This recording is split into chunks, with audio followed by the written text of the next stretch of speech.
Hello students, welcome back to our channel RCT classes. और एक बार फिर से स्वागत है आपका यूट्यूब चैनल पे। और आज हम लेके आए हैं 10 MCQs बुलेटिन, जिसमें हम क्लास 12th के सॉलिड स्टेट के 10 क्वेश्चन डिस्कस करेंगे, जिसे आप खाते हुए पीते हुए, ठीक है, फ़ोन में सामने चला के देख सकते हैं, ताकि आपकी ये नॉलेज जो है वो बरकरार रहे। तो स्टार्ट करते हैं आज के पहले सवाल से। Which of the following is a non-crystalline or amorphous? इसमें से कौन सा नॉन क्रिस्टलाइन या फिर अमॉर्फस है? तो बेसिक आइडिया आप सबको पता है, जो मेरे चैनल पे पहले से हैं, और बाकी स्टूडेंट्स को भी पता है कि क्रिस्टलाइन अमॉर्फस दो टाइप के सॉलिड्स होते हैं, जिसमें से जो क्रिस्टलाइन होता है उनकी अलग कैरेक्टरिस्टिक्स होती है, जो अमॉर्फस होता है उसकी अलग होती है। ठीक है, तो इन दोनों को थोड़ा सा ब्रीफ आउट कर दूं तो crystallines are true solids, amorphous are pseudo solids और सुपर कूल्ड लिक्विड्स। एक को लॉन्ग रेंज ऑर्डर होता है, एक का शॉर्ट रेंज ऑर्डर होता है। एक को शार्प है, जिससे कट कर सकते हैं नाइफ से, तो शार्प आपको सब्सटेंस या आपको ऑब्टेन होता है, और अगर आप कट करने पर इररेगुलर शेप होती है तो आपको अमॉर्फस ऑब्टेन होता है। तो इसके लिए इतनी नॉलेज काफी है। तो चेक करते हैं कि आप में से कितने बच्चों को यह आंसर आता है। तो जिसको भी आता है कमेंट सेक्शन में कमेंट करिए, और फिर हमारे आंसर के साथ अपने आंसर मैच करिए। यकीन मानिए, डेली अगर आप ये 10-10 सवाल मिलाएंगे तो अपने कमेंट सेक्शन और मेरे आंसर्स को मैच करना 10 आउट ऑफ 10 जरूर बनेंगे। तो the answer is glass.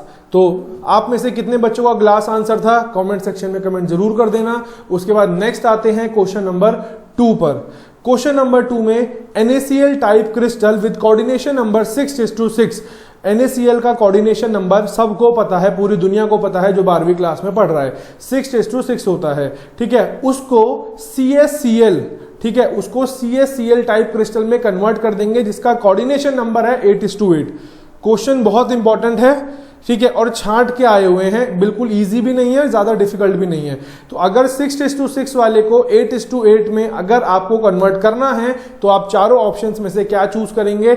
High temperature पे, हाई प्रेशर पे, हाई टेम्परेचर हाई प्रेशर दोनों पर, या लो टेम्परेचर या लो प्रेशर पर। तो आपके 3 सेकंड स्टार्ट होते हैं, 1, 2 और 3। सोचिए, वीडियो को पॉज कर लो अगर ज्यादा टाइम लेना है, लेकिन कमेंट में क्वेश्चन नंबर के साथ आंसर जरूर डालिए और बताइएगा कि आपके लास्ट में कितने आंसर मैच हो रहे हैं। तो the correct answer is high pressure. जो करेक्ट आंसर है आपका वो है हाई प्रेशर। नेक्स्ट क्वेश्चन पे आते हैं। How many chloride ions are surrounding sodium ions in a sodium chloride crystal? बच्चा जानता है। पिछले सवाल में हिंट मिल गया है मुझे इस सवाल का, क्योंकि पीछे ही कोऑर्डिनेशन नंबर हमने देखे थे 4, 8, 6 और 12। 4, 8, 6 और 12। तो इसमें आपका जो सोडियम आयन है वो हमेशा 6 कोऑर्डिनेशन नंबर होता है। तो each Na is surrounded by 6 Cl minus and each Cl is surrounded by 6 Na plus ions। तो द करेक्ट आंसर इज 6। चलिए नेक्स्ट क्वेश्चन आता है। इन NaCl स्ट्रक्चर चारों में से क्या चीज ऑब्टेन होती है? बहुत बहुत बहुत ज्यादा important. All octahedral and tetrahedral sites are occupied, only octahedral sites are occupied, only tetrahedral sites are occupied, neither octahedral nor tetrahedral sites are occupied. तो NaCl का क्रिस्टल है, और NaCl के क्रिस्टल के अंदर, ठीक है, आपको एक चीज बता दूं बच्चों कि हमेशा जो पॉजिटिव चार्ज होता है, जो कैटायन होता है, वो हमेशा इंटरस्टिशियल साइट पे जाता है। वो हमेशा इंटरस्टिशियल साइट पे जाता है, क्योंकि कैटायन का साइज हमेशा से छोटा रहा है। तो बताएंगे आप लोग कि Na प्लस कहां जाके लगेगा? ऑक्टाहेड्रल टेट्राहेड्रल दोनों में, ऑक्टाहेड्रल में, टेट्राहेड्रल में, या फिर दोनों में से किसी में भी नहीं। वीडियो को पॉज कर सकते हैं और आप अपने ऑप्शंस हमारे आंसर्स के साथ मैच कर सकते हैं। तो the correct answer is answer number B, only octahedral sites are occupied. तो हमेशा ध्यान रखना, NaCl क्रिस्टल में ऑक्टाहेड्रल टेट्राहेड्रल दोनों साइट्स ऑक्यूपाई नहीं होती, केवल ऑक्टाहेड्रल साइट्स ऑक्यूपाई होती है, जो कि नंबर ऑफ एटम्स के बराबर होती है। और टेट्राहेड्रल नंबर्स जो होते हैं, टेट्राहेड्रल वॉइड्स जो होते हैं, साइट्स जो होती है, वो हमेशा 2 into n होती है, twice the number of atoms. Next is a unit cell of BaCl2, ये आंसर आपके सामने आ गया यहाँ पे। A unit cell of BaCl2 fluoride structure is made up of. तो बच्चों साफ साफ आंसर आपके सामने है। एक Ba के लिए 2 क्लोरीन है, BaCl2, एक Ba के लिए 2 क्लोरीन है, तो 4 Ba के लिए 4 क्लोरीन होंगे, नहीं, इक्वल है। 4 Ba के लिए 8 Cl होंगे, बिल्कुल सही है। 8 Ba के लिए 4 होंगे, नहीं। 4 के लिए 6 होंगे, नहीं। सीधा सीधा देखिए ना आप, रेशियो कैसे डिवाइड हो रखा है। 1 Ba 2 Cl के लिए है, तो 1 Ba 2 Cl के लिए है, तो 4 Ba 8 Cl के लिए होंगे। So option number second is correct. Coming to the next question, alkali halides do not show Frankel defect। alkali halides Frankel defect show नहीं करते, क्यों?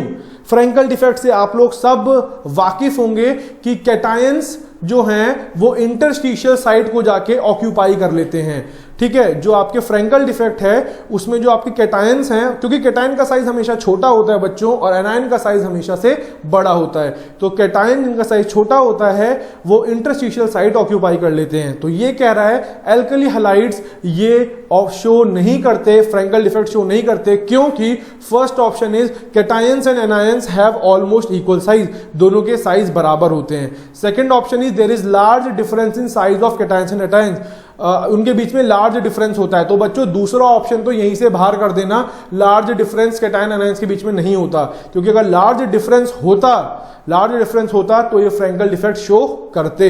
कैटायंस एनायंस के दोनों के लो कोऑर्डिनेशन नंबर होते हैं, जो कि नहीं होते। 6 होता है NaCl का कोऑर्डिनेशन नंबर। अगर मैं एल्कली हैलाइड्स की बात करूं, NaCl is rock salt type structure जिसका 6:6 रेशियो होता है। Anions can not be accommodated in voids. तो इन चारों में से कौन सा ऑप्शन रहेगा, आप लोग कमेंट भी कर लो और साथ साथ मेरे आंसर के साथ मैच भी कर लीजिए। तो the correct answer is cations and anions have almost equal size, दोनों के जो साइज होते हैं वो बराबर होते हैं। ये आपको जब चैप्टर 1 हम पढ़े थे तब भी हमने बताया था, डिस्कस करा था कि NaCl या कोई भी आपका एल्कली हैलाइड जो होते हैं काफी वो फ्रैंकल डिफेक्ट शो नहीं करते, क्योंकि दोनों के साइज जो होते हैं वो लगभग बराबर होते हैं, और बराबर साइज वाले जो होते हैं फ्रैंकल डिफेक्ट शो नहीं करते। अगले सवाल पे आते हैं, Which of the following statements about amorphous solids is incorrect? amorphous solids के बारे में कौन सी चीज गलत बोली गई है? तो first point is they melt over a range of temperature, ये बिल्कुल सही बात है। इनका कोई शार्प मेल्टिंग बॉइलिंग पॉइंट होता ही नहीं है, ये over a entire range of temperature में मेल्ट, किसी भी अगर 100 डिग्री है स्पेसिफिक किसी का बॉइलिंग पॉइंट, तो ये 100 पे बॉइल नहीं होंगे, ये 80 से बॉइल होना शुरू हो जाएंगे और 120 डिग्री सेल्सियस तक बॉइल होते रहेंगे। तो ये तो सही बात है। There is no orderly arrangement of particles, सही है। रिजिड है, इनकम्प्रेसिबल है, ठीक है। दे आर एनाइसोट्रॉपिक, तो ये पॉइंट आपका इनकरेक्ट हो जाएगा, ये पॉइंट आपका इनकरेक्ट हो जाएगा, क्योंकि जो एमोर्फस सॉलिड्स होते हैं बच्चों वो क्या होते हैं ये आप लोग जानते हैं। एमोर्फस सॉलिड्स आर आइसोट्रॉपिक, मतलब कि ऐसे सब्सटेंसेस जो सेम प्रॉपर्टी शो करते हैं हर डायरेक्शन में, दे आर आइसोट्रॉपिक। और एनआइसोट्रॉपिक मतलब क्या होता है? एनआइसोट्रॉपिक मतलब होता है जो कि डिफरेंट प्रॉपर्टीज ऑल डायरेक्शन में शो करते हैं। Coming to the next one is which of the following is an amorphous solid? आपके सामने पॉइंट है graphite, quartz glass, chrome alum या सिलिकॉन कार्बाइड SiC या फिर SiC2। तो चारों में से जो आंसर आपको लगता है, अपने आंसर हमारे आंसर कमेंट करने में अगर थोड़ा सा हाथ में दर्द हो रहा है तो लिख लो कॉपी में, इसलिए ताकि देखना चाहते हैं आज से अगर हम डेली 10 क्वेश्चन लेके आए, ठीक है, till your November December exams, तो बच्चों बहुत से क्वेश्चंस कवर अप हो जाएंगे। और आप चेक करिए, आज आप 10 में से 6 सही दे रहे हो, 5 सही दे रहे हो, कल 8, 9 और करते करते 10 सही दोगे। तो the answer is, the correct answer is B, quartz glass SiO2 is the correct example of amorphous solid. Next one is iodine molecules are held in the crystals lattice by. Iodine molecules जो होते हैं बच्चों, iodine molecule जो होते हैं आपके, एक तो नॉन पोलर होते हैं, ठीक है, पोलर नहीं होते हैं बिल्कुल भी, I2 के मॉलिक्यूल्स हैं, सॉलिड्स हैं। तो ये डाइपोल डाइपोल इंटरैक्शन बेकार की बात है। कूलम्बिक फोर्सेस, कूलम्बिक फोर्सेस वहां लगती हैं जहां कैटायन एनायन की बातें होती है, वो यहां होगी नहीं। तो the correct answer out of the 4 is London forces. और एक्सप्लेनेशन आपके सामने है। Iodine molecules are a class of non polar molecular solid in which constituent molecules are held together by London और dispersion forces। क्योंकि ये ऐसे solids हैं, non polar हैं, सबसे इंपॉर्टेंट बात है कि ये नॉन पोलर है, मॉलिक्यूलर सॉलिड है, और ये टेबल आपके बुक में बनी हुई है जिसमें साफ साफ लिखा हुआ है नॉन पोलर मॉलिक्यूलर सॉलिड जो होते हैं, ठीक है, वो लंदन या डिस्पर्जन फोर्सेस से कनेक्टेड होते हैं। अगले सवाल पे चलते हैं। अब आपका homework question, the density of a metal which crystallizes in BCC lattice with unit cell edge length A दिया हुआ है 300 पिकोमीटर, मोलर मास दिया हुआ है 50 ग्राम पर मोल, will be डैश। डेंसिटी निकालनी है Zm by n not a cube, formula आपको बता दिया गया है। Zm by n not a cube formula आपके सामने है, फॉर्मूला आपके सामने है, ऑप्शंस आपके सामने हैं, आंसर्स कमेंट सेक्शन में लिख देना, कॉपी में सॉल्व कर लेना और चेक कर लेना कि आज के 10 सवालों में से आपके कितने सवाल सही गए।